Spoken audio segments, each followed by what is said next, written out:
If you were even casually interested in video games growing up in the early 2000s, then you probably owned some variation of Game Boy. Not only were the Game Boy Advance and its updated successor model, the Game Boy Advance SP, some of the most popular handheld consoles ever released to market, they also happen to be loaded with one of the largest catalogs of available video games I've ever seen, which of course means that it's got quite the collection of Star Wars games to cover as well. Throughout its lifespan, the Game Boy Advance would see 8 different Star Wars games launched for the hardware. These 8 games include 3 direct prequel movie adaptations, 1 prequel tie-in game, 1 comprehensive adaptation of the original trilogy, 1 original trilogy tie-in, and 2 LEGO Star Wars games, 1 for each trilogy. These games may be simple in concept and execution, but back then as a kid or teen during the height of the Star Wars prequel marketing mania, even these little games felt like wormholes to exciting adventures set in our favorite universe.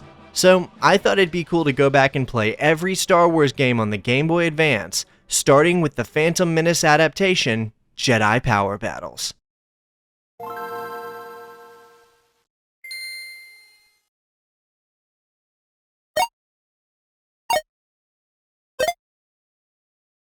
Star Wars Jedi Power Battles is a hybrid beat-em-up platformer developed and released for the Sony PlayStation, Sega Dreamcast, and of course, the Game Boy Advance. Now, I already talked at length about the PlayStation version of this game in my video about every Star Wars game on the PS1, which if you haven't seen that one already, I'd really recommend checking it out when you're finished with this one if you're into old Star Wars games.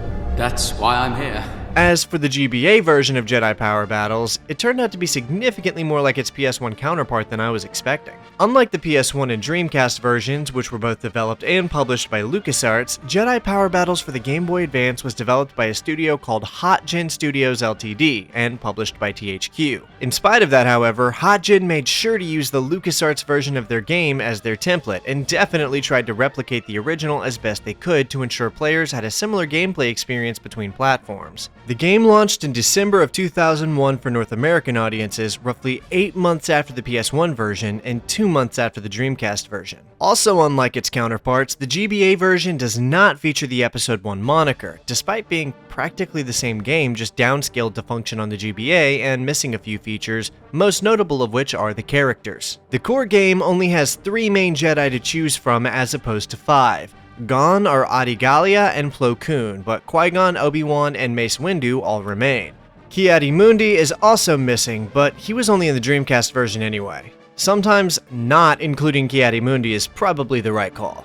Darth Maul can also be unlocked as a playable character, but this time he's actually equipped with his full double-bladed lightsaber as opposed to the main game where he only used one of the blades. He does carry over his lightning attack though, which is great, makes him worth unlocking just for that.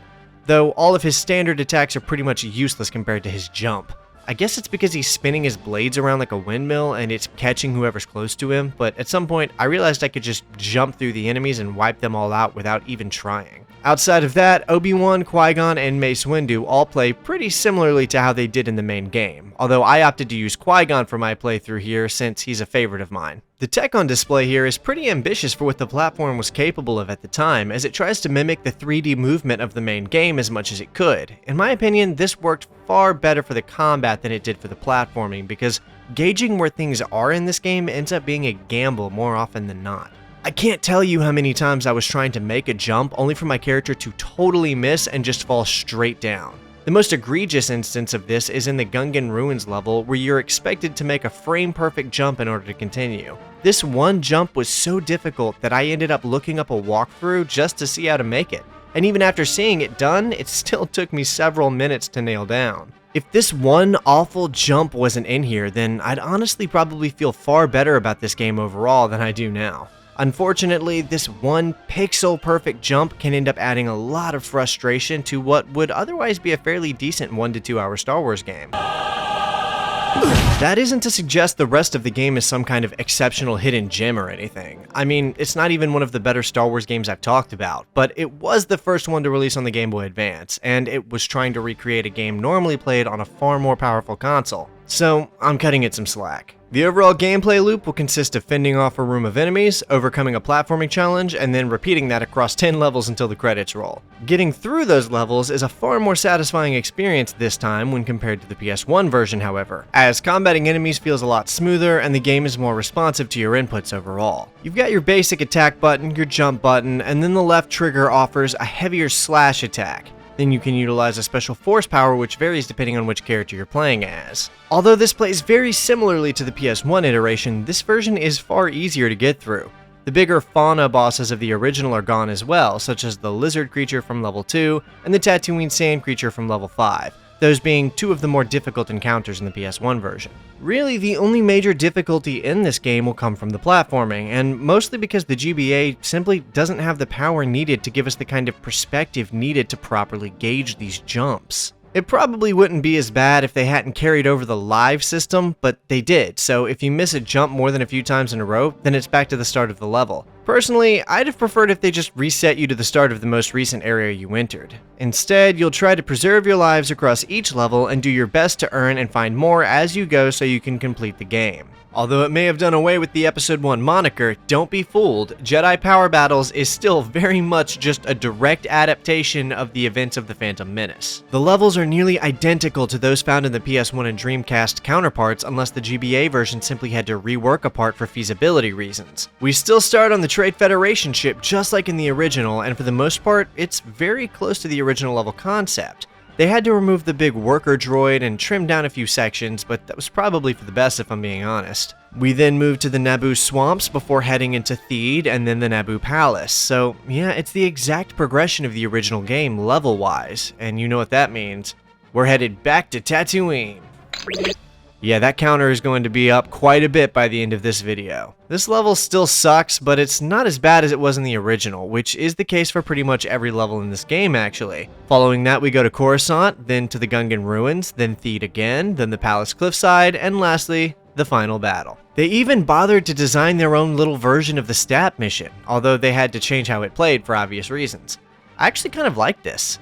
I said this about the PS1 version too, but I could have stood to play another mission or two like this. It was fun. But once you strike down Darth Maul and finish the last level, that's it. You're done with Jedi Power Battles. There aren't any special bonuses or hidden levels or anything other than unlocking Darth Maul with a password. Just the main 10 for you to play with. Now, as we've established, using Darth Maul is super fun, and as a kid who may have owned this in 2002, it would have probably been more than worth it to punch in that code and play through these levels as Darth Maul, or even just rerunning through them as Obi-Wan, Qui-Gon, or Mace. So for what it was, I can see this having been a really great way for kids like me who grew up loving Star Wars to dive in and explore the different locations they saw in Episode 1 over and over again while on a road trip or in a waiting room or whatever. Looking back on it now, I still had a pretty good time going through it for this video, and since it can be beaten in just a couple of hours in one sitting, it may very well be worth it for you to put on a good podcast or retrospective, sit back, and just play through it in a single sitting for the fun of experiencing an old Star Wars action platformer. However, I'd say that same thing is true about most of the games on this list, several of which deserve that way more than this one, so before you get fired up to play some Star Wars, just know that you're probably going to want to hear about some of these other games first. As for Jedi Power Battles, I think it was really great for what it was, but has ultimately not aged very well. To be the first Star Wars game on the Game Boy Advance, it certainly helped pave the way for what a game like this was capable of, but was unfortunately plagued by attempting to replicate a game it simply wasn't capable of being on the technology that was available to it. Hotgen Studios did a phenomenal job with what they were given, and I'm genuinely impressed with how close they were able to get this one to the original, but a few minor issues and frustrations, compounded by the availability of better Star Wars games on the same console, have just left this one feeling a bit dated by comparison. Looking back at the game's reception shows a Metacritic aggregate of just 58, which honestly feels a little harsh even to me. IGN even gave it a 4 out of 10, which I can assure you is just simply inaccurate. I know the enjoyment of a game is often subjective, but this game is not below average, but rather is right dead center in what it means to be average. Comparatively, GameZone's 8 out of 10 feels too high, as it is certainly not that good either. Rather, Game Informer's 6.25 feels like the most accurate score to me.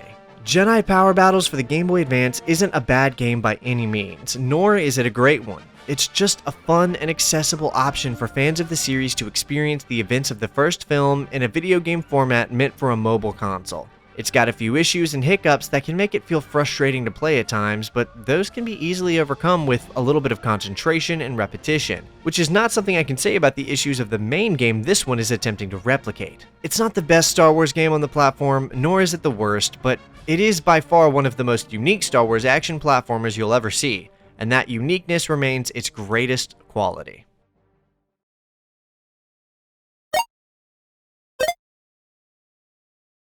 Star Wars Episode II: Attack of the Clones is a 2D platformer adaptation of the film from which it received its name. Developed by David A. Palmer Productions and published by THQ, the game takes players through various highlights from the movie, such as the Coruscant chase sequence, Obi-Wan's duel with Jango Fett, the Geonosis droid factory, and so on. Unlike Jedi Power Battles, Attack of the Clones does not attempt to allow players to navigate around a sort of faux 3D environment within its core gameplay loop. Rather, it stays 100% true 2D the whole time, only allowing you to move left, right, up, and down. Now, something I find interesting about this game is that it's really the only non-LEGO game dedicated to letting players experience the events of Episode 2 in video game format. It's certainly the only one I can think of. Whereas The Phantom Menace had multiple different games across several different consoles that repeatedly just retold the same events we saw in the film, this is the only game that tries that with Attack of the Clones. And that does make it pretty special regardless of anything else you may think about it. Now, this is arguably the shortest Star Wars GBA game, with me completing it in a little under 2 hours on my first real attempt at it. There's really only 11 levels to play through, and a few of those levels can be completed in under 5 minutes. Now, some other channels have said this game is pretty bad, calling it cheap, bland, and maybe even a little bit lazy. And to those channels I say, yeah, you're probably right.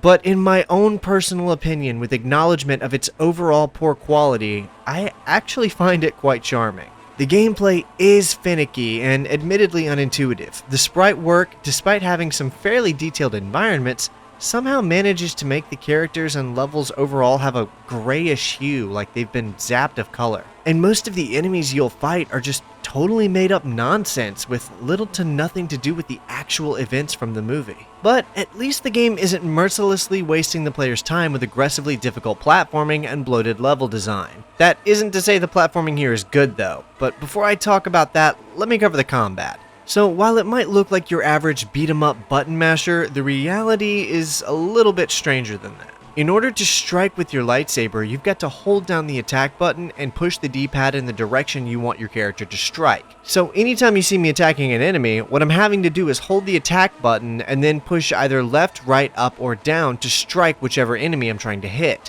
which in practice ends up with me flailing my lightsaber wildly in every direction until it flies out of my hands. The other major gameplay element is going to be your block function, which thankfully works exactly like you'd expect it to. You hit the block button before a laser hits you, and it will deflect either away from you, or if you time it well enough, directly back towards your opponent. As you progress through the game, you'll actually end up unlocking some force powers, which you can implement into the combat loop to a limited degree. But I mean, it doesn't really do all that much if we're being honest. The most useful thing we get is the force push. You'll also unlock the Force Jump ability, which is obviously used for platforming sections and to help you reach bonus areas. Speaking of the platforming, it's pretty basic. It's not very good, but I wouldn't say it's very bad either. It's a fairly competent mechanic that functioned about as well as I was expecting.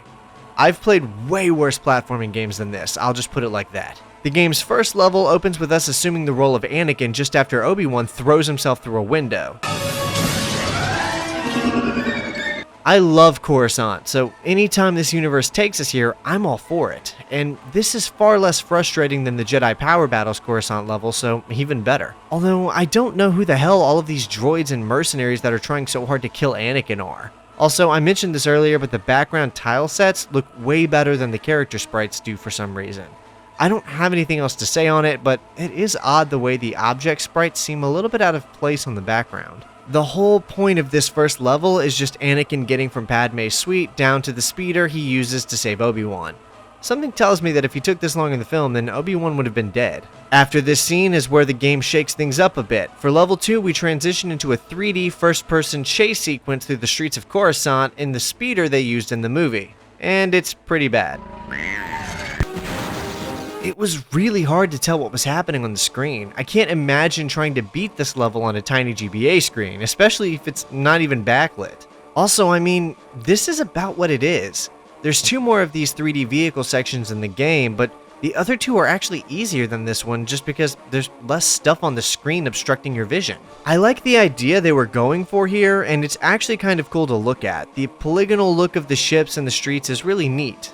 In execution, however, it plays really wonky, and there's way too much going on to the point that I can barely tell what's even happening. After this, we're back to the city streets, and this time we're on our way to the cantina to chase Zam Wesell. We even see her on the screen running away a lot as we cut through the hordes of enemies to catch up to her. This is a shorter section though. After finally catching up to her, the game shows us what happens next through a series of screenshots from the movie. This used to be a really common way for GBA games based on movies to bridge the story between levels. The game then jumps us ahead to Obi-Wan's trip to Kamino, our missing planet. There it is, R4. Right where it should be. Our missing planet, Kamino. Kamino is one of the more interesting planets from the Star Wars universe, so it's always a treat when a piece of media takes us here. For some reason though, it's also the longest level in the game. Pretty much every level in the game is just about as straightforward as an action platformer could be, but this level requires exploration via slashing locks and entering into different parts of the facility. And you'll have to do a lot of this to progress because there's more than half a dozen of these doors throughout the level to keep up with. And you'll have to go through almost all of them to find the 3 keys you'll need to access the end of the level. For some reason, this is the only level in the game that's designed like this. Curious. Of course, we get a boss battle against Jango Fett, and, well, it's... Oh, not good. We just kinda avoid the Slave One's blaster shots and hit Jango when he hovers above us. After that, we get another 3D vehicle section flying through the Geonosian asteroid belt as we chase Jango Fett. It's not as bad as the Coruscant chase scene. These asteroids are easier to avoid, and we can kinda just spam our blasters the whole time, and it seemed to work out well for me. I beat it without having to restart and only losing 2 of my 4 available lives. I think the seismic charges are dropped and go off behind you, but I couldn't tell if it was that or something else. Either way, after we clear this level, we're moved back to Anakin's perspective to play through a fan-favorite moment. Yeah, it's Tatooine again, but I don't mind it so much this time. After all, we're playing through what is essentially one of Anakin's pivotal moments in his fall to the dark side, taking his vengeance on the Tusken Raiders for what they did to his mother. And not just the men either. But the women. And not the children, because this game is rated E for everyone, and that would have definitely been over the line for a kid's game. He's holding me back! We do kill their Massifs and Banthas though. Whatever flaws this game has, I'd still rather play this level than sit through the Book of Boba Fett. Like a bantha. Yes? Meanwhile, Obi-Wan has landed on Geonosis in search of answers regarding this conspiracy he's been unraveling, and this mission is pretty much just one big platforming level. Nothing really happens, you just kinda keep ascending up these cliffside ridges, dodging falling rocks, killing Geonosian warriors, and occasionally using Force Jump to clear bigger gaps than normal. Anakin's next mission is even more simple somehow. We're just tasked with surviving on this conveyor belt, as we dodge these crushers and kill even more Geonosian warriors. That's actually the whole mission. I wasn't kidding about Kamino being the longest level in the game. It's not overly complicated, but it isn't frustrating either, so I'm fine with it. After that, we get what is, in my opinion, one of the best levels in the game. This party's over. We're literally just dropped into the Geonosian arena as Mace Windu and let loose against a bunch of droids. This is probably the most fun I had in the game. First off, I think Mace Windu is one of the more underrated characters from the Star Wars galaxy, and he's definitely the most misunderstood, so it's always fun to play as him in these games. Eventually, Jango Fett starts hovering over us throughout the battle as a boss, and I think we all know how that goes. For the penultimate level, we're back to another 3D vehicle section, and even though it's still bad, it's probably the most playable of the 3 because at least I could see what was happening on the screen. We control the clone LAAT as it pursues Dooku's ship to his hideout. Once we get there, we return to Obi-Wan's perspective for our final level. It's really just a long hallway filled with various types of droids for us to discard on our way to the final battle, nothing too fancy. When we finally arrive to confront Dooku, we quickly chip his health down as Obi-Wan before he's blown away, and our control shifts to Anakin for one final phase of the boss battle. It really is as easy as it looks on screen. Unfortunately, we don't get to control Yoda in a climactic resolution, but instead Anakin just gets pushed back and the game finishes the story through a set of screenshots from the film. And that's it! No, really, that's everything this game has to offer. There's no bonuses or hidden content or anything, just the levels as we saw them. I know a lot of people really hate this game, and I think their reasonings are beyond valid. Attack of the Clones for the Game Boy Advance is a short-lived video game adaptation riddled with all of the flaws players may have come to expect from a title like this. But I gotta be honest here, if I'd had this as a kid back in 2002, I'd have probably loved it. It's really simple, it doesn't waste your time, it adapts all of the most action-packed moments from the film, and I think it's really charming in its own way. This isn't nostalgia speaking either, because I'd never played this game before doing so for this video. I had no ideas of what to expect going into this. I just genuinely see what they were going for here, and I kind of vibed with it. Most of it's not all that fun, and none of it's very challenging, but some parts are amusing to play, and since you can easily complete the whole game in under 2 hours without even trying to, it's not like it's ever deliberately wasting your time or anything. It's just a charming little relic from the earlier days of Game Boy Advance adaptations, when developers were still figuring out what they could really do with the console within the limitations of its capabilities. Now, my thoughts about the game are far more forgiving of it than pretty much all of the reviewers at the time. Attack of the Clones currently shows a crippling Metacritic of 38 overall, with multiple reviewers giving it a lot of 2s and 3s, and Game Informer even rating it an astonishingly low 1 out of 10. Look, I've played some bad games, and this one is not a 1 out of 10. That's just absurd. I feel like the person who wrote that review just hated the film in general or something. I'm not saying it's a good game, it's not. But a 1? Come on now. Other reviewers like IGN and GameZone were a little more relaxed, giving the game a 6.5 and 6 respectively, which is maybe a little bit high for what it is. I'd call it a solid 5 out of 10 myself. If you're only a passive fan of the franchise, or if you have a low tolerance for mediocre video games in general, then you're probably going to have a pretty bad time with this one. There's very little value for the average player here, even for people who like 2D side-scrollers like this, because there's a lot of those out there, and by this point, this one probably isn't in the top 500 you should try. But for the very uncommon fans of Episode 2 like myself, this is actually a pretty fun game to go through and enjoy a variation of the events from the movie. Each level is recognizable and passably enjoyable. The combat, while janky and unorthodox, is plenty sufficient for what the game is trying to do. While the 3D vehicle sections are pretty blatantly bad, the fact that the developers tried something unique with the 3D models and first-person perspective is actually pretty cool, and their short length and sparse inclusion prevented them from approaching game-breaking territory. Overall, Attack of the Clones for the Game Boy Advance probably isn't a game for most people, and if nothing you saw piqued your interest, then you're not missing out on anything. I'm probably one of, if not the only content creator on this platform with anything even remotely positive to say about this game, and I think that's more than fair given what we've covered here, to be honest. But with that said, if you're ever wanting to enjoy some Episode 2 tie-in content, then this game could very well be an amusing endeavor for you to sit back, throw on a fun long-form video in the background, and just play through the whole thing in an hour or two. And given how little direct tie-in content there is for Episode 2, the fact that this is the only non-LEGO game that lets us play through a version of the film's events actually makes it kind of special in spite of its own mediocrity.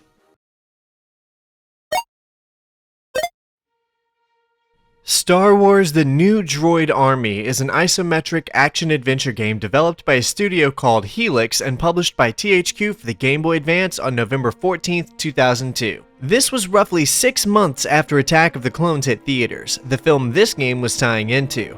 It features a plethora of characters that were either introduced or prominent in the movie, but also a number of more obscure characters for fans to sink their teeth into. Unlike the previous 2 entries we talked about, and most of the games in this video to be honest, the New Droid Army is not a direct adaptation of any of the films, but rather a standalone story with its own set of events taking place within the expanded universe. which certainly makes it one of the most interesting games I'll be talking about here.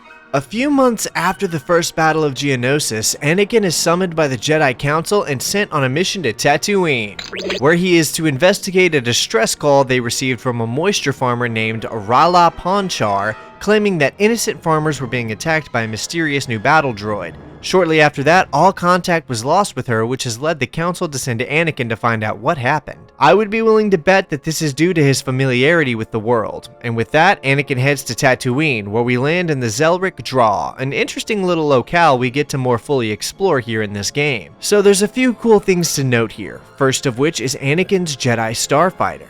I love this ship design, and the fact that we haven't seen it used in more games is a shame.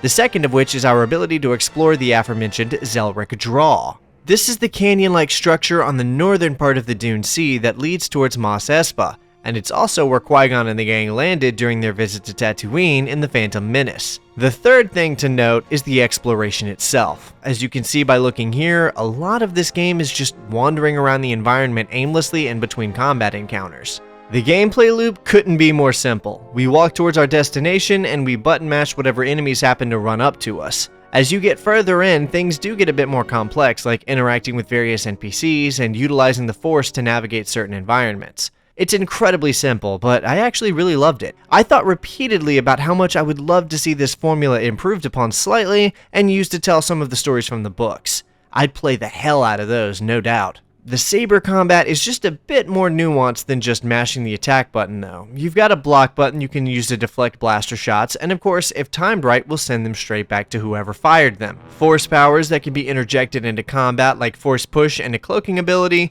and then the saber attack Anakin performs will depend on which direction you're pushing as you hit the attack button. The attacks are a side swing, a downward swing, a variation of his spin attack seen in the film, and an overhead swing attack that we already know always works out for him.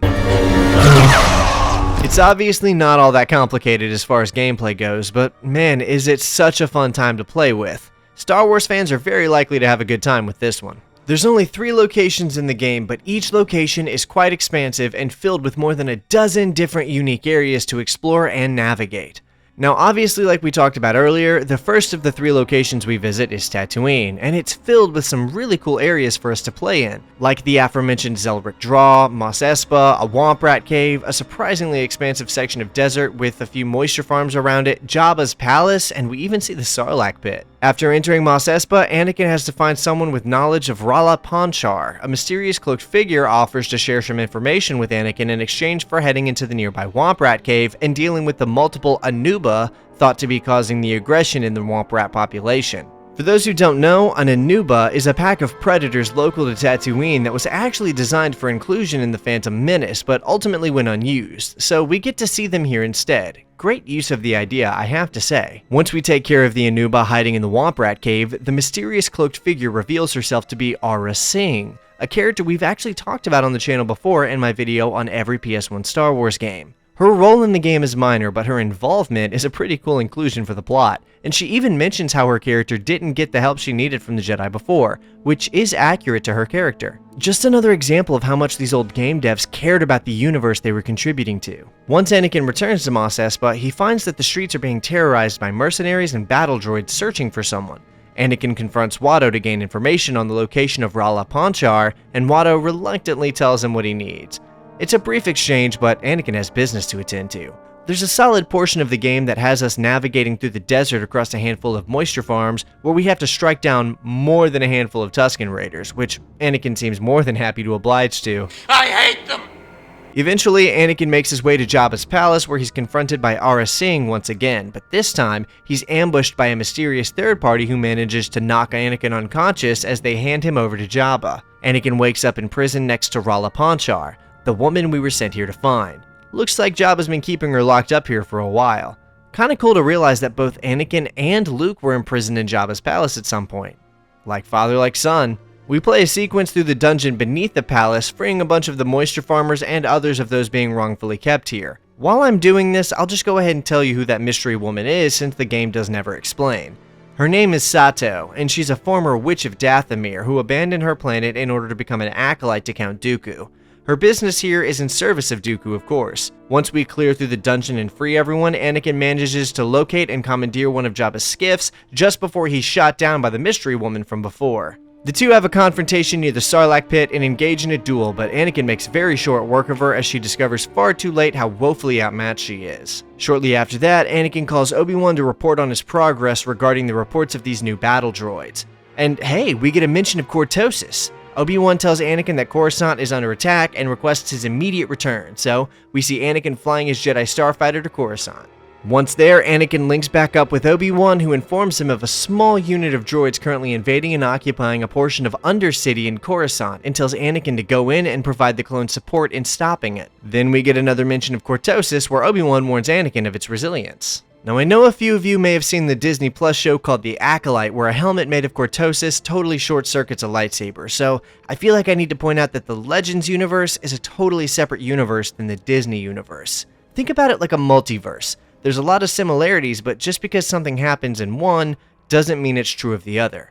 That said, Cortosis in the Legends universe doesn't really short-circuit lightsabers. It's just more resistant to it than other metals like Durasteel. The second and third planets of the game are quite a bit shorter than the first I found, with Tatooine taking roughly 2 hours to complete and these next two planets taking just under 1 hour. After fighting our way past quite a few droids and drones, Anakin senses a disturbance in the Force just before encountering a new opponent. Another red lightsaber wielder named Trinix, who taunts Anakin and tells him to rethink his allegiance before force pushing him down and fleeing through a door. So now we know who we're here to stop. We do start to encounter a few super battle droids utilizing Cortosis plating now, and they are stronger than the average super battle droid, but not by much. Most of this level is just progressing through the streets and taking out battle droids, so there's not really any plot relevant things for me to talk about, it's just a lot of walking and slashing. We do get to take a speeder deeper into the underlevels of Coruscant, where Anakin meets up with a fellow Jedi Padawan named Barriss Offee.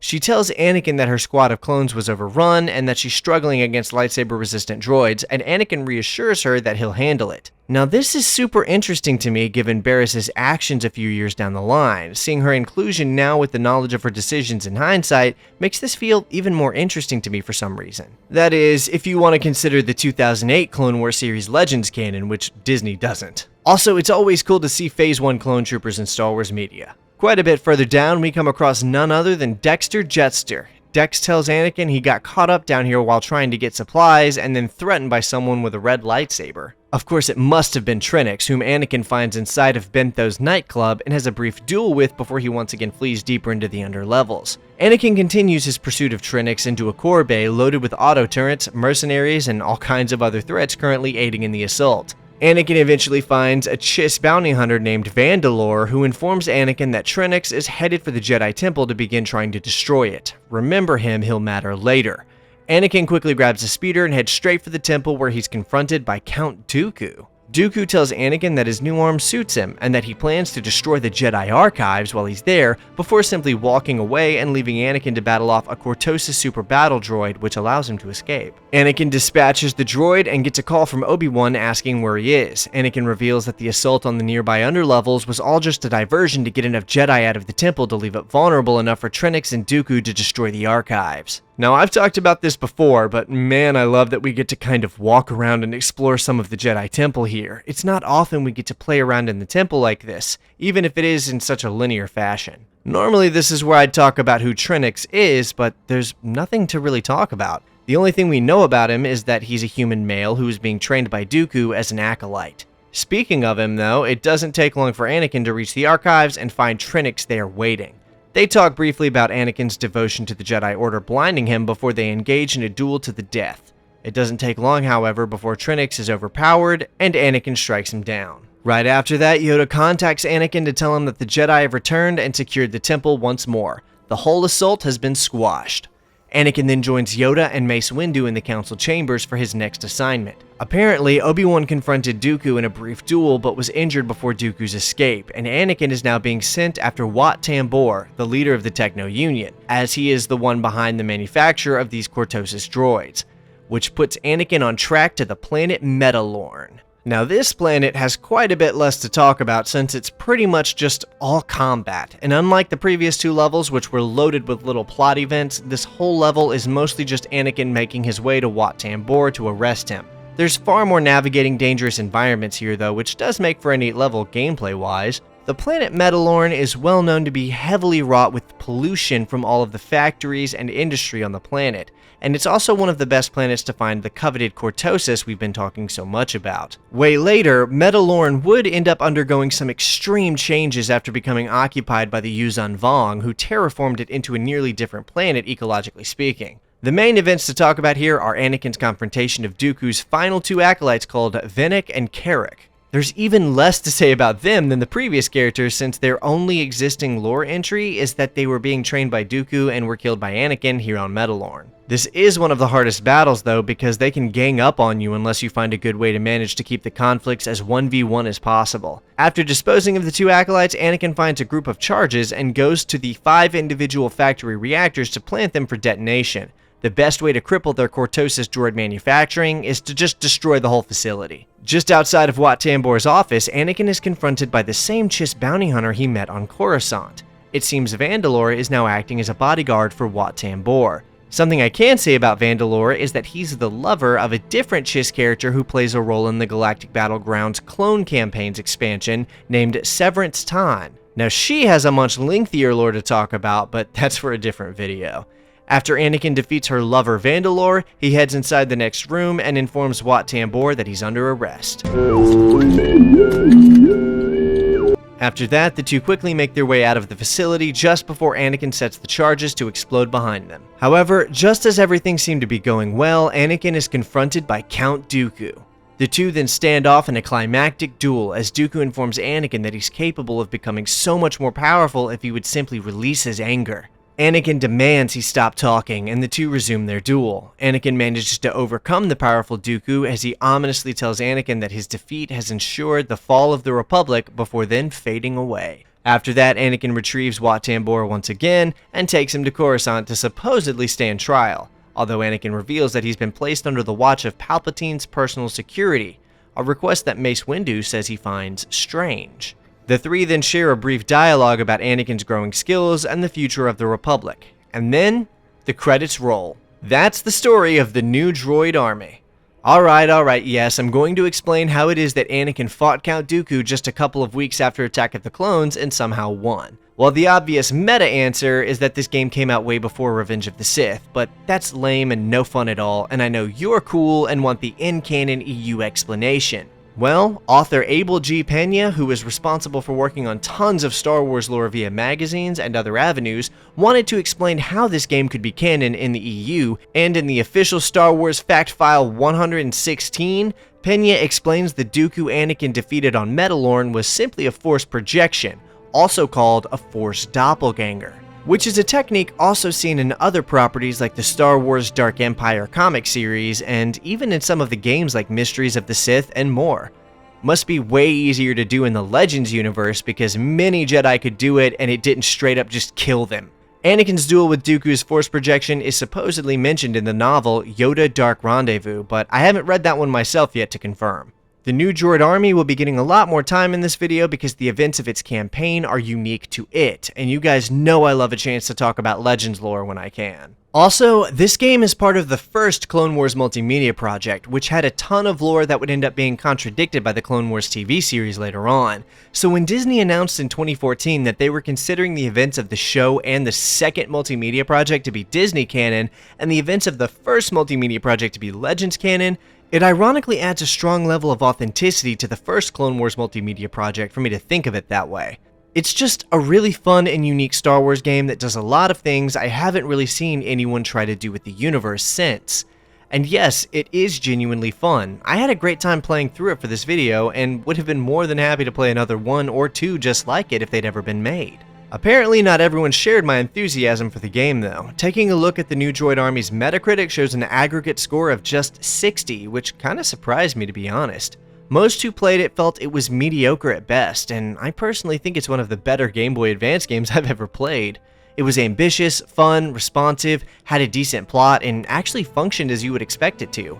it feels like its own little piece of Star Wars EU rather than just an adaptation or a cheap tie-in or something. I don't really agree with the score. Personally, I'd give it an 8 out of 10, but keep in mind that's in comparison to other Game Boy games that you could play. I loved the new Droid Army. The pace was admittedly slow at first, and the premise was silly even by Star Wars standards, but it opted to try a lot of new things that other games didn't in more ways than one. The isometric camera angle, larger explorable environments, and original narrative definitely set it apart from every other Star Wars game on this console. Overall, Star Wars The New Droid Army is a fun, unique, and exciting entry to the Star Wars universe that sets itself apart from all of the others in a multitude of ways, more than enough I'd say to justify a playthrough of its story even to this day.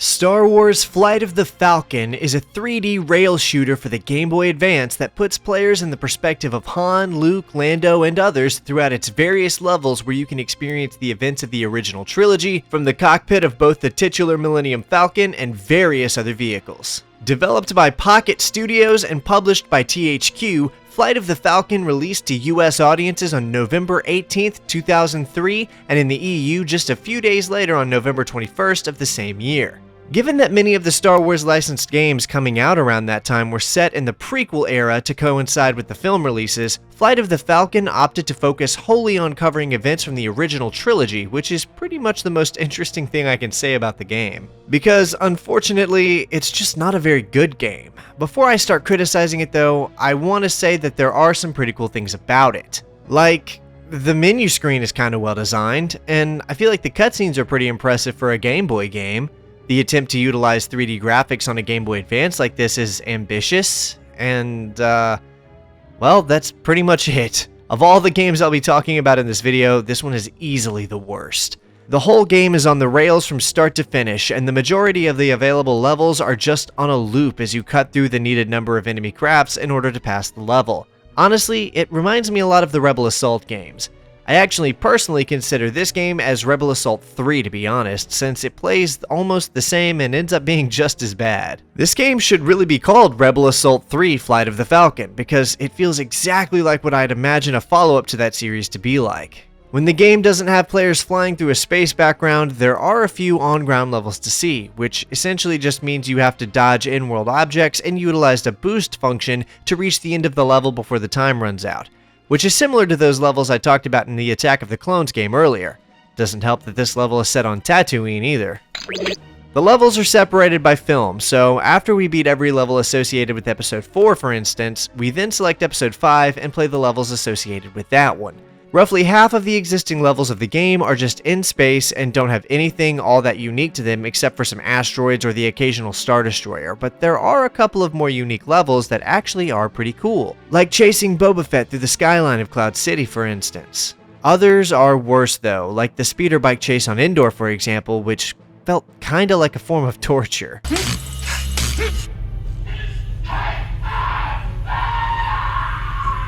Even worse is the Death Star 2 trench run, which is literally downright awful to try playing through.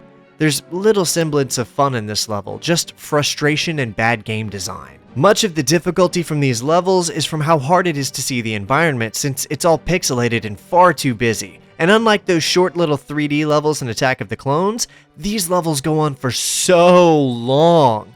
They're easily triple the length of the Attack of the Clones levels, and these are also somehow worse. I like a good rail shooter from time to time, but when you can hardly make out what you're even seeing on the screen, then the fun starts to dissipate really fast. And if you're saying it's a result of the small GBA screen, then I'll reply that maybe you shouldn't try making a rail shooter that requires attention to detail on a console with a screen the size of your palm. After you beat the game, you'll gain access to a mini-game in the style of a little 2D shooter that's infinitely more fun than anything in the main game. Hell, I'd have rather the whole game been built off of this idea over the 3D shooter it tried to be. A fun little Star Wars themed space shooter like this would have been way more fun to pick up as a mobile game than what we got. I'm keeping my coverage on Flight of the Falcon shorter than the others for a few reasons. 1, it sucks. It's not fun to play, and even when it's at its best, it is 100% just due to the fact that I like Star Wars and it's leaning on otherwise iconic designs. 2, it's a pretty short game anyway. I mean, if you already kind of understand how to play it, then it'll take you like 2 hours to beat, max, and so there isn't much to say about it. And 3, I just don't like talking bad about games. Even with games like this, just looking at it for 5 seconds, I can see how many months of people's hard work went into making it look a certain way and play as good as they were capable of making it play with the tools, knowledge, skill set, and time allotment available to them at the time. So it always kind of pains me when I have to say things about how unfun a game is or how things don't work, you know? What I can tell you is that this is not just my opinion. Flight of the Falcon was met by unanimously bad reviews upon release, currently holding a 31 on Metacritic, with reviewers like IGN giving it a very low 4 out of 10 and Game Informer a crippling 2.25 out of 10. The game's bad controls and overly ambitious design, resulting in a game that chugs and struggles to function, were noted by reviewers who called out these issues.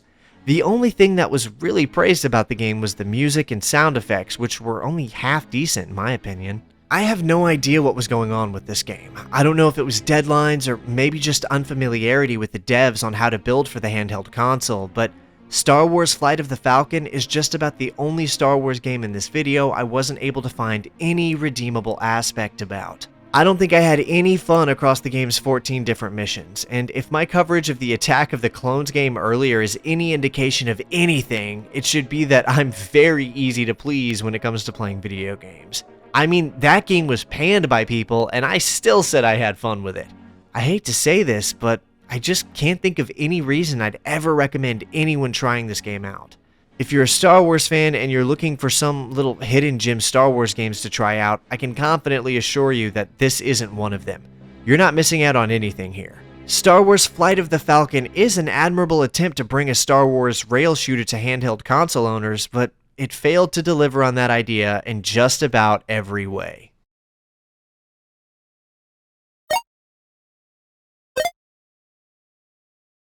Star Wars Apprentice of the Force is a 2D side-scroller action platformer developed and published by Ubisoft. So yeah, turns out Ubisoft has been involved in that galaxy far, far away even before the development of Star Wars Outlaws. Apprentice of the Force hit store shelves in the US on September 22, 2004, and in the EU 2 days later on the 24th, and the cover on those shelves is actually pretty cool. I mean, come on, this is a cool cover for a GBA Star Wars game. This is another Star Wars game opting to cover the events of the original trilogy instead of the prequel films that were more relevant within its release window, which is pretty cool because the OG movies didn't get a lot of love on the video game side of things back in the day. So a game that lets you play through those events while on the go is more than welcome in my opinion. Sure, there have been other games that covered the OG trilogy like the old Super Star Wars games, but this one was available on the go thanks to it being made for the GBA. It was also built on top of the Prince of Persia: The Sands of Time engine. If you're wondering what the hell I'm talking about and thinking this game looks nothing like that one,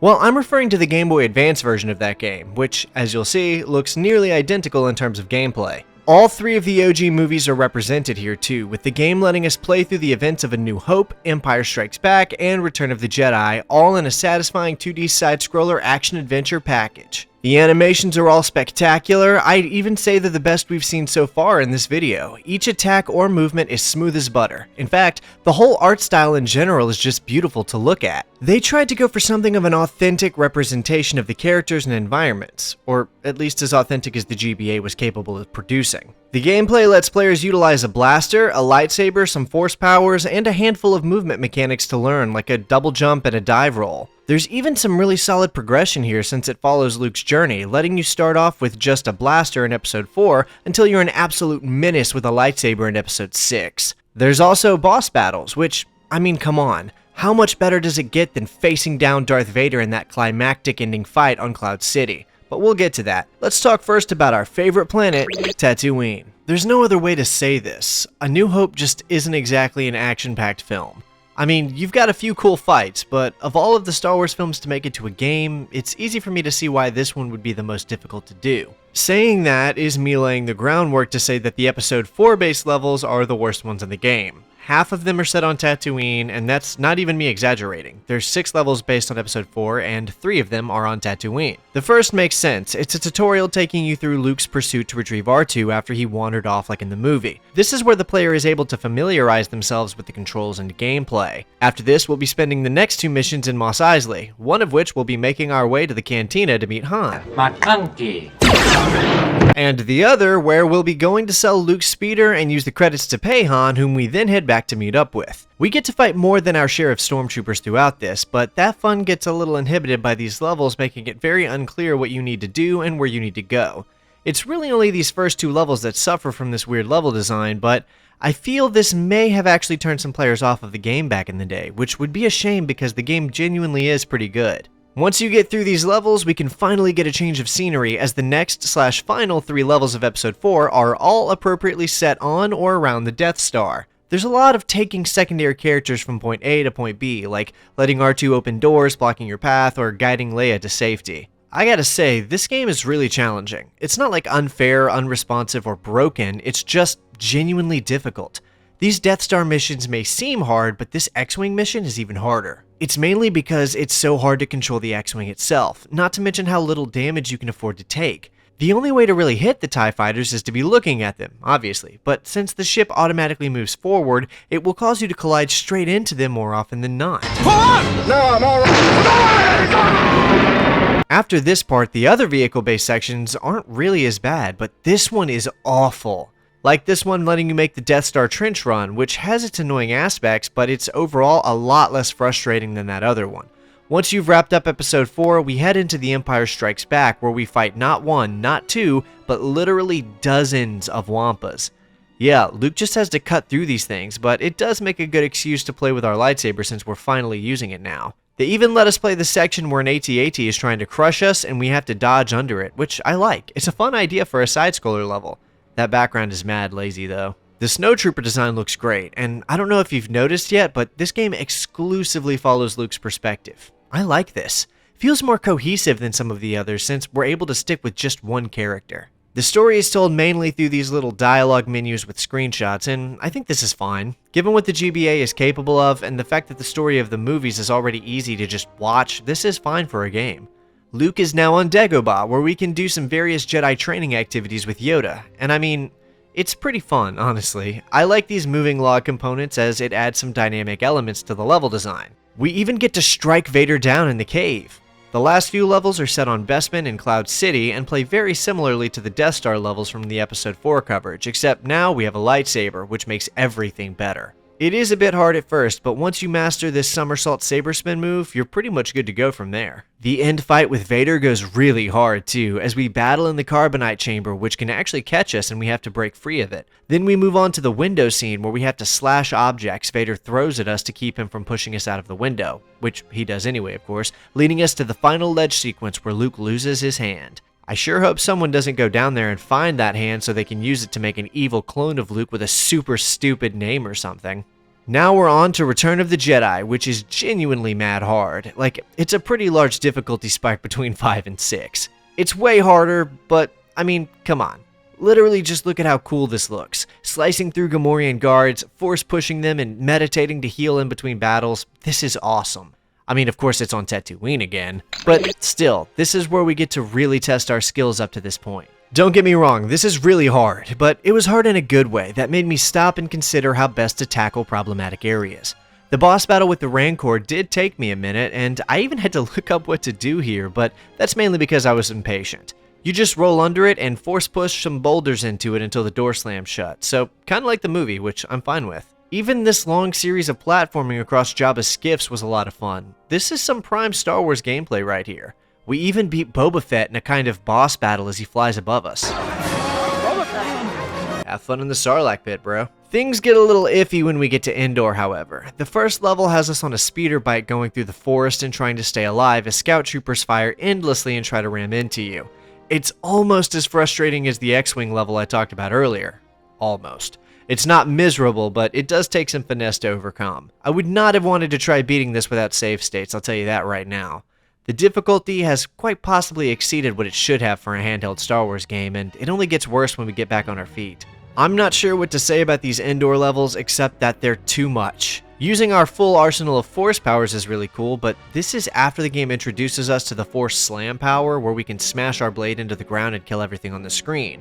Which is a fantastic power, but after a while, I realized that they expected you to just spam it repeatedly in every encounter, and that kinda takes some of the fun out of the whole experience. We do see a lot of Ewoks here, but they aren't actually all that helpful, unfortunately. Despite this, the game is still a lot of fun to play. It's a shame there's these little hiccups, but I do think the experience overall is great. Getting through Indoor, we have to get captured by Vader and move on to the final battle.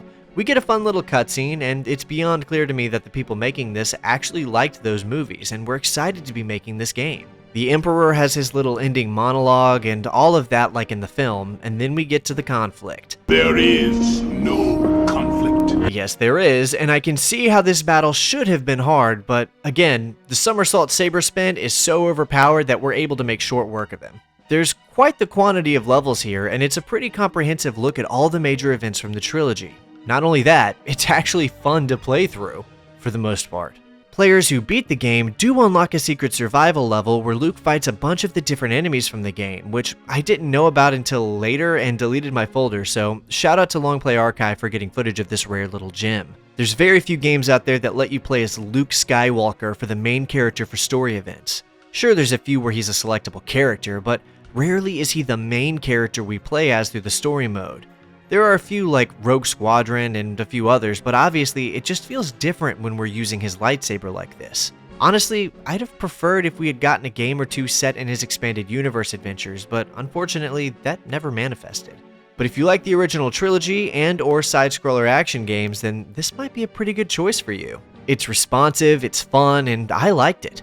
Dodge rolling around the map and slashing Luke's green lightsaber all over the place is all most Star Wars fans have ever wanted out of a Star Wars game. Critically, however, Apprentice of the Force was met with lukewarm responses, currently showing a 60 on Metacritic.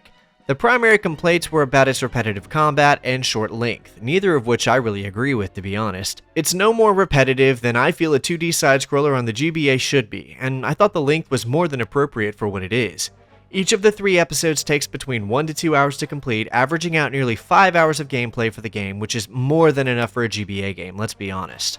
Apprentice of the Force is exactly what it wanted to be. An exciting action game meant to let you embody Luke and experience a version of his story in the format of a mobile video game. The whole point is to be able to whip out your GBA on the couch and play as Luke on Cloud City while your family watches whatever it is they watched on the TV, or fight through Jabba's palace on a long drive. This isn't a phrase I say very often, but Ubisoft nailed it. The combat is fun, the graphics are great, and Star Wars fans have a lot to dig into if they choose to sit down and spend some time with Star Wars Trilogy: Apprentice of the Force.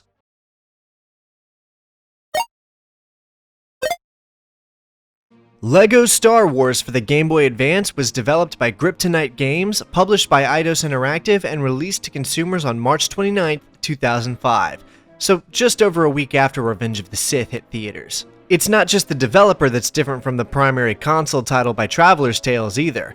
Despite trying to be as much like the game it's attempting to be a port of as possible, the GBA simply could not support something like that for obvious reasons. Whereas the main port of the game had significantly more levels, characters, and a little hub in the form of Dexter's Diner, the GBA port has trimmed much of that down in order to make it playable on mobile. Instead of the 59 characters in the main versions, or even the 56 available on the GameCube, the Game Boy Advance iteration supports only 26, and that's after all the cheats and bonuses. There's also been multiple levels left out from the main game, featuring only 14 total across all 3 episodes. If you've played any of the LEGO games before, then this will all seem very familiar to you. You've got one primary attack button, a jump button, and a force power button. The basic gameplay loop here is to fight through whatever enemies are on the map and utilize your force powers across different objects around the environment in order to progress. While exploring the different maps, you're able to collect studs, and if you collect enough, you'll complete a side objective with each mission to find a certain number of said studs called True Jedi. Mini-kits are replaced by little Death Star holograms and are hidden all around the levels, which does add some encouragement to explore. It also encourages players to revisit levels in the free play mode so they can bring characters that wouldn't normally be in these levels, but that can access certain areas that the default characters couldn't. A lot of you already know how this works. These LEGO games all follow a similar formula, but it's an effective formula for optimizing fun, so I'm fine with that. Dying doesn't mean game over, but it does take some of your studs. This is nice as it makes for a stress-free, relaxing kind of game to play. Sometimes we just want to sit back and have a more laid-back gaming session, and games like this are perfect for that. The 14 levels I mentioned before are split up across covering all 3 prequel films, starting with The Phantom Menace. The first 5 of those levels tell the story from Episode 1, starting with the iconic Trade Federation opening that I think I've played over 100 different versions of at this point, and I have a feeling I'll be playing even more later. We then go down to the Naboo forests where we meet Jar Jar and fight through a handful of droids before making our way to the city of Theed to rescue the Queen. Level 4 has us on Tatooine, where we fight a bunch of Tusken Raiders, mess with a sandcrawler, and briefly head into Mos Espa to interact with a few objects before finding Watto. The game then shows us Darth Maul tracking us, but we don't fight him. Just by looking at this level, you'll notice there's nearly nothing in it that resembles the movie, and I'll tell you about why I think that is in a minute. Once we're done with Tatooine, we're shown a cutscene of Anakin heading into space in the N1 starfighter before taking control of Jar Jar fighting battle droids. It's common practice for GBA games to replace cutscenes with a slideshow of screenshots, so this is fine to be honest. This last level, we have to destroy a certain amount of battle droids with Jar Jar before moving on to the final battle, witnessing Qui-Gon's death, and then taking control of Obi-Wan to kill Darth Maul and avenge his master. Attack of the Clones drew the short straw, and only gets 3 levels instead of 5 like the Phantom Menace had. The first of which is Tatooine. Anyway, you'll probably notice that this level looks a lot like the Tatooine map we just saw. Well, that goes back to why I think the other Tatooine map didn't really have much to do with the events from the film. They reused as much of that map as they could here in order to save on resources. The GBA could only handle so much, so they made the Tatooine map strategically to use as much of the same map between the 2 levels as they could, and because of that, the maps are very similar. We do get to kill a lot of Tuskens, though. They're like animals. After that, we skip straight to Geonosis, where the last 2 of the 3 Attack of the Clones base levels will take place. Unfortunately, Kamino is absent, but I understand why they opted to go this route. You'll also notice that Obi-Wan doesn't get an extra model for his Attack of the Clones appearance either. This carries over to Revenge of the Sith as well, so Obi-Wan only has this one model for all 3 films in this game. And both of these final 2 levels are nearly the same, but with a few different routes to go, and playing as Obi-Wan at first, and then as Anakin. We do get a final boss battle against Dooku here, but we play as Yoda, which is cool. I like this. Episode 3 is the longest of the episodes, featuring 6 different levels to play across, and with the most variation too, which makes a lot of sense given that this was released so close to the movie, making it something of a tie-in. The first character is another classic, as we fight through the Separatist ship where Chancellor Palpatine is being held captive. We play as Anakin through most of this, and you've probably noticed that this is his Attack of the Clones variation, and yeah, like Obi-Wan, Anakin only gets the one variation. This is one of the better missions of the game actually. It's hard to describe, but it's just better designed than a lot of the others in the game. Not to mention, we get another boss battle at the end of this first level against Dooku again, but only as Anakin, no Obi-Wan. I think we know how that one goes. Twice the pride, double the glory. The game then takes us to Kashyyyk, which unfortunately sucks. I like playing as Yoda, and this mission seems like it would be fun in concept, but I don't know man, it just wasn't fun. Yoda is really slow. Well, I mean, all of the characters move pretty slow, but Yoda is even more slow. It does get broken up by bouncing back and forth between Utapau and Kashyyyk, letting players experience Kashyyyk with the clones on our side, then Utapau with them on our side, then back to Kashyyyk where the clones are trying to kill us, and then Utapau again with the same. The Kashyyyk missions are pretty slow and annoying if I'm honest, just not really that fun. I feel like I'd rather have had something else over these. The first Utapau mission also kinda sucks, as it feels very meandering and boring up until the Grievous boss battle, but I actually liked that part. The second Utapau level is pretty fun though. The nighttime setting and ground level aesthetics make it feel really cool to see and play through, plus the clones are really cool enemies to fight against. Then lastly, we finally get the iconic final battle between Anakin and Obi-Wan. And I mean, come on. Lava planet and an emotionally charged final conflict, it's hard to go wrong with this one. This is one of the shortest levels across the game, but it plays well and it's cool, although it is admittedly hard to beat. And once you've beaten all of the levels, you can go back through the levels in free play with some unique unlockable characters, like hitting up the Geonosis droid factory with Darth Maul, for example. I mean, at the end of the day, it's a portable version of a game meant for much more powerful hardware. It's fun in its own right and would have been kind of cool to play with back then given what it is, but it's ultimately just an inferior version of the game it's attempting to recreate. Although for a lot of people that was enough, since this port has a Metacritic of 75, which is actually pretty good for a GBA game. People liked it, and I get it. It's functional, accessible, and fun, which is exactly what you want from a video game. Unfortunately, that's all it is. All of the charm to be had here is half of what you would find on the other better iterations of this game, which, I mean, yeah, of course that's the case given the hardware differences. I don't say that as a criticism, just a statement of reality. LEGO Star Wars the video game for the Game Boy Advance is a fun game. I'd even call it a good game, but it's not unique enough to warrant anyone's time. Its biggest selling point was that you could have a slice of the LEGO Star Wars experience on the go, and that was awesome in 2005. I'd have been all over this game back then, but in the modern era, as I'm going back to revisit these games, I'm coming at it from a lens of seeing if there's anything that makes them worth revisiting now. And the fact is that I don't really think so.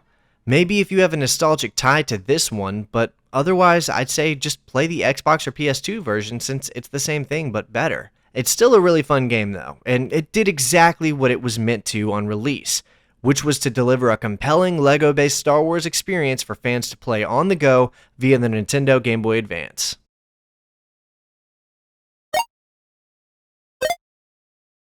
Star Wars Revenge of the Sith is one of those hyper-rare movies with a really good video game adaptation to go with it, and that's well known. But what may surprise you to hear is that it also had a totally different adaptation released for the Game Boy Advance and Nintendo DS. This handheld version was both developed and published by Ubisoft Montreal and saw release alongside its major console counterparts on May 5th, 2005. Which is surprising because that was before the actual movie even released, letting players spoil some of the major plot points from the film for themselves, and even giving them some unrealistic expectations for the film, like seeing the duel between Anakin and Sindralig. No, the 2-second hologram fight from the film doesn't count as seeing a real duel. Now, despite the Game Boy Advance version looking very similar to the Nintendo DS one, there is one major difference to note, and that's the removal of the Starfighter missions which appear in said DS game. Which is honestly fine by me. If the devs didn't think the game would benefit from trying to include them in some shape, then it probably means doing so would have made the experience worse. From what I've seen, it's actually common rhetoric to suggest that this is the best Star Wars game on the GBA, and I can see why. It's a really solid game. You'll see that it's a 2.5D side-scrolling beat-em-up style game where you can kind of move in all four directions. You can utilize a primary attack, a jump move, and a few special moves like Anakin's ground pound. There's a variety of really cool force powers to sprinkle into your gameplay depending on which character you're playing as too, and you can even level up your character by selecting which powers to put points into.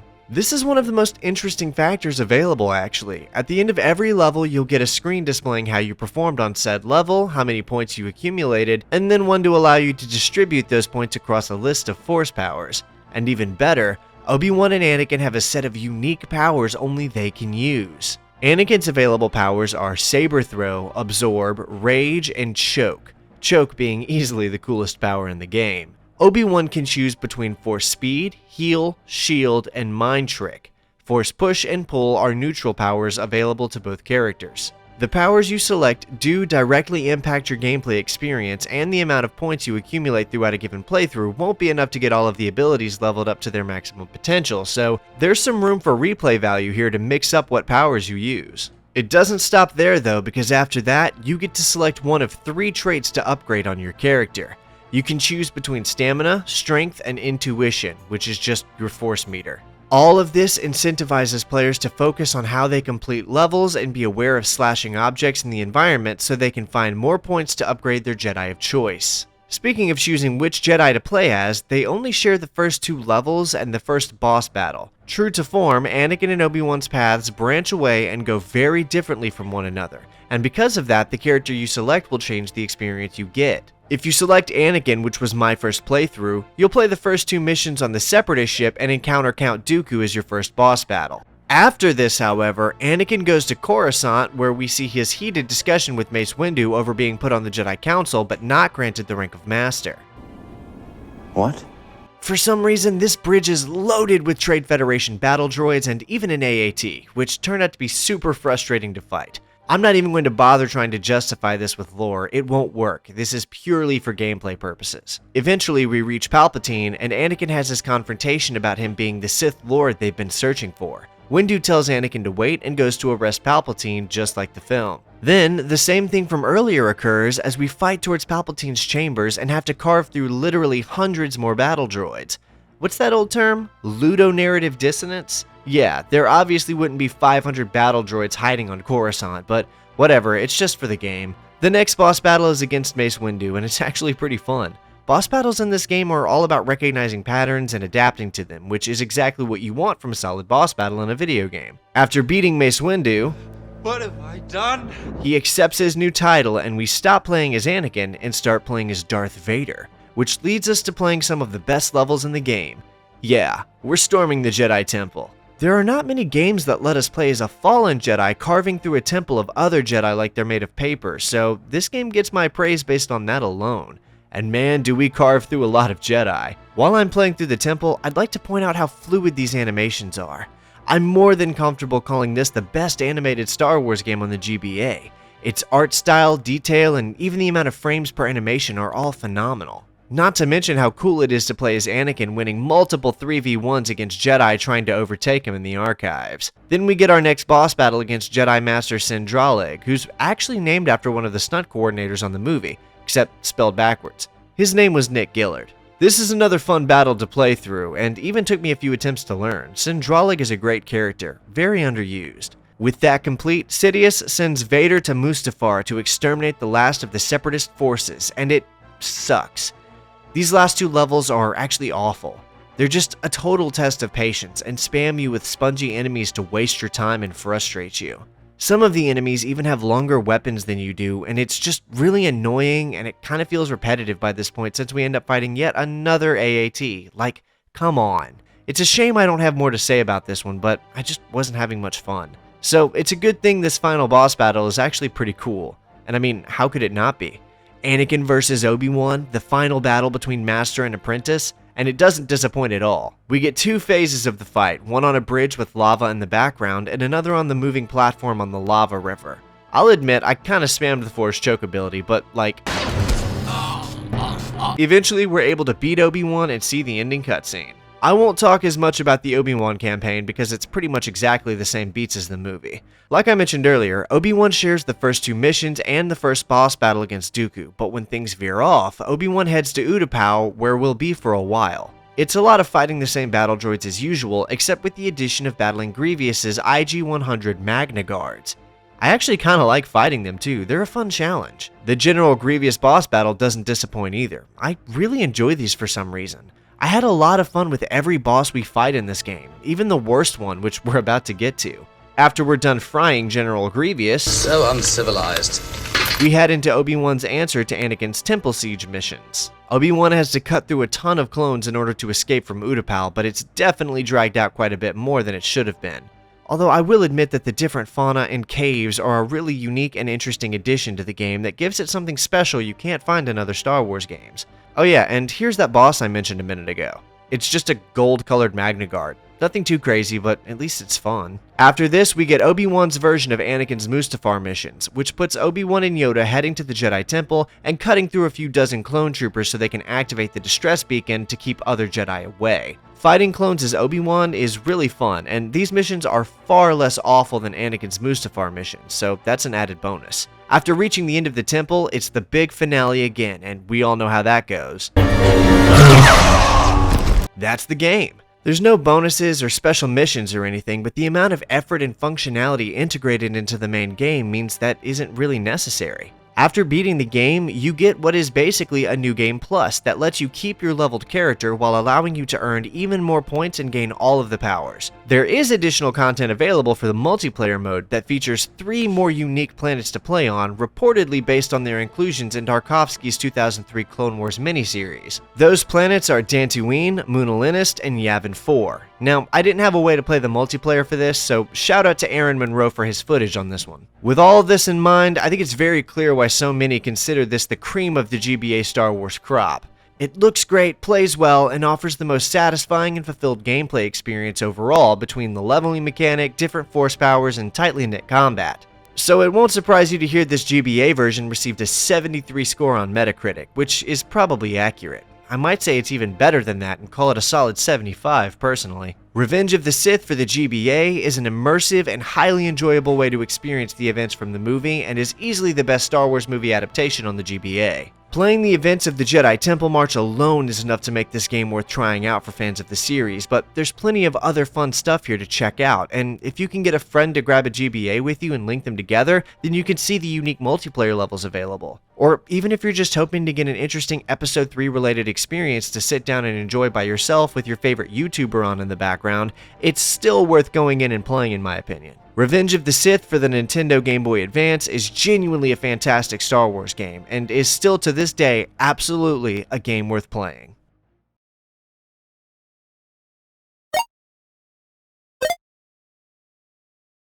LEGO Star Wars 2, the original trilogy for the Game Boy Advance, is exactly what it says it is, a LEGO Star Wars game covering the events of the original trilogy. That said, there are a few differences between this sequel and the original LEGO Star Wars GBA port, the most notable of which is the studio change, or at least that's what I thought at first. Of course, the main version of the game was developed by Traveler's Tales again, but whereas the first LEGO Star Wars GBA port was developed by Kryptonite Games, this one is credited to Amaze Entertainment. Okay, so they swapped studios, no big deal, right? Well, I did some looking, and it seems to be a bit more complicated than that. So, it turns out that both of those studios were owned by a company called Foundation 9 Entertainment, and at some point, Kryptonite Games was absorbed by Amaze Entertainment, making them practically the same development team but with more staff. This happened around 2005, which is why although this game is credited to a different studio, I think it's technically the same studio. But one of the reasons this is also confusing is because a few years later, both Kryptonite Games and a different studio called Fizz Factor were reinstated in 2008. Both of whom were previously merged with Amaze Entertainment. So, Kryptonite Games just wasn't around for like 3 years and then they were reinstated. Either way, I'm fairly confident that a number of the developers who worked on the first LEGO Star Wars GBA port also worked on this one, even though it's credited to Amaze Entertainment. It just so happened it was being made during that whole fiasco. LEGO Star Wars 2, the original trilogy for the Game Boy Advance, was released to consumers globally across the second week of September in 2006. There's a few interesting advancements in the technology with this one too, like the inclusion of the Cantina hub, albeit much more restricted than the regular console counterparts, and vehicle sections, both of which were absent from the first GBA port. These vehicle sections are a little bit wonky, but they're way better than some of the other vehicle sections we've looked at in past GBA Star Wars games. They function, control decently, and actually look good enough to be able to tell what's even going on, so that's a plus. Another new addition that unfortunately makes the game overall worse is an attempt to implement cutscenes to tell the story. The reason I say this is that it's just the characters standing there while little icons pop up above their heads to convey what's being said. This is fine in theory, but it should just be like one icon per character, tops. They just go on for way too long. Like, we've seen the films already, we don't need this. And if a player hasn't seen the films yet, then this is absolutely not the game to try telling the story to someone who hasn't seen them. We do have 36 characters to play with, most of which require unlocking, and many of which need to be purchased at the Cantina with studs earned from gameplay. Also, we have more missions than the previous game, with 16 total levels spread across the game's 3 available episodes. Episodes 4 and 5 both feature 5 levels each, and Episode 6 fittingly features 6 levels. Also, yeah, we see Tatooine twice. I feel like the inclusion of the aforementioned vehicle levels is what allowed this, however, since these tended to be shorter and require less resources. On the Death Star levels, we get to do the whole helmet impersonation function, and it's pretty cool. Boss battles make a return, and they play relatively well, like a dragged out fight with Boba Fett, for instance. And once again, free play is back to let players revisit levels with any character they want and hunt for mini-kits while trying to collect the needed studs for the true Jedi status. Collecting mini-kits this time around can actually unlock extra vehicles for use in said free play mode, so it is advantageous to do so. Other than that, I don't have much to say about this one given that it plays exactly the same as the first GBA game in the series. It's an improvement in most ways, and still a fun time for players who were looking for a way to play LEGO Star Wars on the go in 2006. Although despite being an improvement on its predecessor, this GBA port wasn't received quite as well, as it currently holds a Metacritic of 55. though to be fair, this is entirely due to one overly critical score, as both IGN and GameSpot gave it a 7.8 and a 7.3 respectively. GameSpy rated it a 1.5 out of 5, which feels pretty extreme to be honest. The biggest issue with LEGO Star Wars 2 is that it's simply aged out of purpose.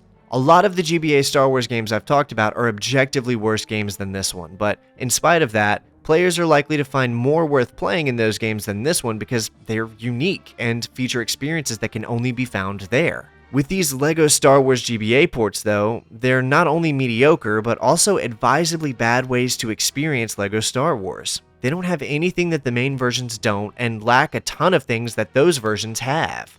That's the big issue here, because these games aren't bad, but why would anyone ever want to play this over the main games? Even so, I did have a decent time playing through it, and wandering the halls of Cloud City or blasting through the woods of Endor on speeder bike is a lot of fun. Although this isn't likely to be a game played by very many these days, and will likely be played less and less as time goes on, I like to think that it did its job in its time, and did bring a great deal of joy to all of those who were hoping for a fun LEGO Star Wars experience to play in waiting rooms, long car rides, and all of the other times we used to bring out our GBAs. LEGO Star Wars 2, the original trilogy for the Game Boy Advance, delivers everything players could want from what it was on the console it was for, and it made for a great companion piece to the franchise it was made to support. Quite a hefty collection of games we just got through. That was every Star Wars game on the Game Boy Advance, and they're really something, man.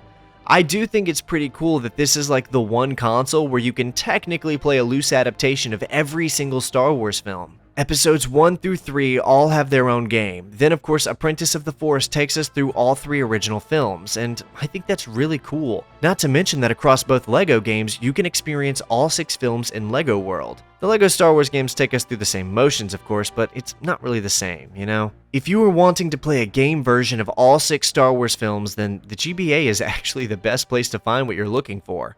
In an official capacity, anyway. It's a tad disappointing that across 8 games, only one of them tried to contribute to the universe in an original way, that being the new Droid Army. And in fact, it was my favorite of the bunch. Here is a tier list of which games I think you should play if you haven't, which games I think you may enjoy if you're a fan but aren't missing much, and which games you should probably avoid because they're not worth your time at all. Obviously, you may disagree with the placement of some of these, but this is about where I stand on these. I'm not recommending these based on the quality of the game itself, but whether or not I think they're worth playing in the modern era. The new Droid Army is a fun and very unique Star Wars experience with an original story, and Revenge of the Sith is a genuinely well-made Star Wars beat-em-up that lets you play some very cool levels. Attack of the Clones isn't a very good game, but it's so short and easy that playing through its adaptation of the second film could really be a fun time for fans of the film, and Apprentice of the Force is a brilliant game with arguably the smoothest controls that ends up being plagued by an intense difficulty spike and a few frustrations that might outweigh the value of what the experience has to offer. Jedi Power Battles has some cool ideas, but ends up being kind of a slog with just enough frustrations to not make it worth bothering with. Flight of the Falcon really doesn't have anything good or interesting enough to ever make it worth considering, and the LEGO Star Wars games are just inferior versions of the main games which you should always play instead. All said and done, this is still a very compelling catalog of Star Wars games on a single console, and causes feelings of nostalgia in me for those days when mobile gaming looked more like a fun and colorful adventure than a menu to incentivize microtransactions. So yeah, that's every Star Wars game on the Nintendo Game Boy Advance, and I had a ton of fun playing all of these and getting to see all of the work and passion that went into taking players through their screens into a mobile portal to that galaxy far, far away. Thanks so much to everyone for watching, and I hope you all had fun looking through these games with me. If so, I'd ask that you like the video and consider subscribing to the channel if you haven't already. I cover lots of older games and very often revisit Star Wars, so I'm sure you'll find something you like here. Members of the channel get access to live stream replays, exclusive posts, and a lot of times early access to new videos depending on the video. I hope you'll stick around and see all of the cool stuff I'm working on to release soon, and that I'll see you in the next video, but until then, that's all I've got for you.